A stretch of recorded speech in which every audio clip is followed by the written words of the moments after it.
ഇനി കേരളീയ പ്രഭാതങ്ങൾക്കെന്നും ശരണം വിളിയുടെ ശങ്കൊലികൾ. വായുവിന് കർപ്പൂരത്തിന്റെയും പനിനീരിന്റെയും ഗന്ധം. ഭക്തിസാന്ദ്രമായ ശരണമന്ത്രങ്ങളാൽ മുഖരിതമായ മണ്ഡലകാലത്തിന് ഇന്ന് ആരംഭം. കലിയുഗവരദനായ ശ്രീധർമ്മശാസ്താവിന്റെ പുണ്യദർശനം നേടാൻ വ്രതമെടുത്ത് മല ചവിട്ടാൻ ഭക്തർ തയ്യാറെടുക്കുകയാണ്. തത്വമസി, അതു നീ തന്നെയാകുന്നു. നാം ആരെ കാണാനായി പോകുന്നുവോ അതു നാം തന്നെയാണ് എന്ന പ്രപഞ്ച സത്യം തേടിയുള്ള യാത്ര. 41 ദിവസമാണ് ഒരു മണ്ഡലകാലം.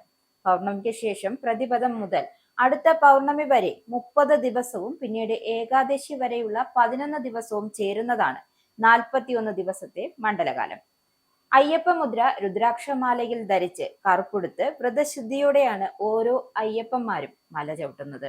ജീവിതത്തിൽ ഇന്നുവരെ ചെയ്തു പോന്ന സകല പുണ്യപാപങ്ങളെയും ഇരുമുടിക്കെട്ടിലാക്കി ശിരസിലേന്തി ഭഗവാന്റെ കാൽക്കൽ സമർപ്പിച്ച് മോക്ഷപ്രാപ്തിക്കായ ഒരു യാത്ര. അതാണ് ഓരോ അയ്യപ്പന്റെയും ലക്ഷ്യം.